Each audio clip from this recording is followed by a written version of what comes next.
Penguin Random House presents Reignited 2, Emerging Technologies of Tomorrow. Written by Srijan Pal Singh. Read by Sumit Kaul. Prologue. 10th July 2055. 6:30 hours. Mars. Ring! Time to wake up, Ankit, said a slightly coarse female voice. Please give me 10 more minutes. 10 minutes only, said Ankit, still not opening his eyes to the light. What? No way, Ankit. You're already getting a better deal than the boys on Earth, since every day you get 1 extra hour of sleep here on Mars. Think about those boys and get up. After all, your big mission starts today. If you are late, what will your team members think? Okay, Mother. Ankit gave up the struggle. Good boy. I will get things ready for you, she said as she rotated the chassis of her vehicle 180 degrees and wheeled away from Ankit. Rita was among the first generation of 300 settlers who had arrived on the Red Planet after a 3-month-long journey from Earth. That was 20 years ago, in 2035. These initial settlers had had a hard time adjusting to the new conditions. They lived underground, in lava cubes that were the result of ancient volcanoes on the Red Planet. These helped them avoid ultraviolet radiation and massive sandstorms on the surface. The little houses for the first settlers were already built before they had arrived on the planet, made by an army of 1,000 humanoids and rovers, which had been tirelessly working on Mars since the 2025 space missions were launched by the National Aeronautics and Space Administration, NASA, the European Space Agency, ESA, and the Indian Space Research Organization, ISRO. As you can guess, the most difficult challenge on the Red Planet was finding water. Ankit's mother, Rita, had been an expert at drilling for oil when she was on Earth. It was because of this that she had been selected for the Mars 101B mission in 2035. Her job on Mars was to detect and drill for water. Thankfully, the settlers were able to find underground rivers on the planet. Of course, it was highly saline water, but with abundant sunshine on Mars, researchers were able to desalinate it using solar energy and also break it down to get oxygen for breathing. Under the prevailing Martian laws then, 75% of the groundwater was to be used for oxygen and only 25% as water. This made liquid water scarce. The daily allowance was never more than 12 liters. You could drink it, cook with it, and save up some for an occasional shower. Water was the currency of exchange, and a standard 25-liter can could buy you almost anything you wanted at the Mars store. Mars-borns like Ankit, who had never lived on their home planet Earth, would often gaze at their parents' planet through a telescope. Earth looked blue from afar, and they had heard stories of natural sweet water flowing in rivers and stored in giant ponds. They had seen fascinating videos of water raining down from the skies. One could even drink this water, they had heard. Earth seemed bountiful to Mars-borns. Ankit's mother was an Earth-born immigrant.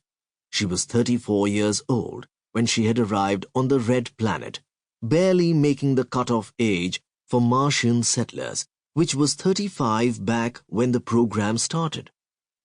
Earth did not want to send older people to Mars. First, because of the harsh conditions of travel. Second, because they wanted the Martian settlers to live the bulk of their lifetime on Mars so that they could contribute longer. Rita did not fare too well. because of the radiation exposure she had got in the inadequately protective spaceship from Earth. Moreover, as a driller, she had to constantly enter the planet's surface, where, despite the spacesuit's protection, she was exposed to strong dust and, worse, radiation. The spacesuits provided to them in 2035 had been designed for the Moon, which was protected by Earth's magnetic cover, and was certainly not suitable for Mars. Radiation had affected many a settler, who had later been diagnosed with diseases such as blood cancer. It was not that the Martian settlers had not been aware of the health risks they were exposing themselves to. Most of them were foremost scientists and engineers who had chosen to bear the risks of traveling to and settling on an alien planet. After all, human exploration of new domains always came at the price of the sacrifices made by a few, and quite often the best minds of the times. When humans ventured under the ocean for the first time, many of the best sailors lost their lives in the process, but the sacrifice was made for the discovery of seafaring. On the path of the discovery of the new continent of America, many brilliant explorers drowned in the Atlantic, and when humans aimed to fly, many scientists literally jumped to their deaths to test the wings and machines they had created. Martian settlers were only another chapter in this book of human civilization, wherein each lesson started with sacrifices and perils and ended in the conquest of a new frontier by the species. Rita was one such sacrifice, but the Mars settlers had been given an opportunity to be part of the first human effort towards an afterlife. Researchers at the Indian Institute of Science, IISc, along with the Harvard John A. Paulson School of Engineering and Applied Sciences, SEAS, had invented a new product. It was an electromagnetic headset that could be used to extract memories from the brain of any living being and saved onto a computer. They had been working on such a system since the year 2010, but it took them almost 2 decades to finally come up with a prototype that produced favorable results. This new form of artificial intelligence, or AI, called brain loading, was programmed such that robots could talk, behave, and even feel like the human whose thoughts were stored in its system. However, it was an alarming invention, as it could easily lead to the thoughts being stolen and traded. So its use on humans was instantly banned and declared illegal. Of course, it was still used on some animals, especially pet dogs and cats. When a pet dog would die, a robotic dog would take its place and respond in the exact same way as the earlier pet that was made of flesh and bones. But Martian laws were not governed by the laws of Earth, and in order to give some hope to the Mars settlers who were constantly struggling against extreme forces of nature on the lonely red planet, the laws were bent. Therefore, for the first time in 2035, brain loading was made available to human Martian settlers in the event of their premature death.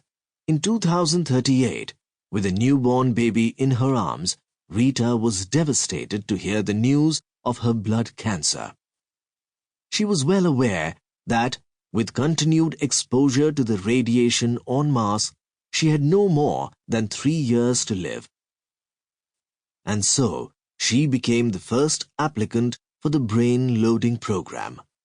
On a designated date in 2040, when Ankit was just 2 years old, she transferred her memories to the humanoid robot Mot Mars, which had been imported from Earth. It was a 4-foot-tall, wheel-driven machine with a screen that showed her face. Sample complete. Ready to continue?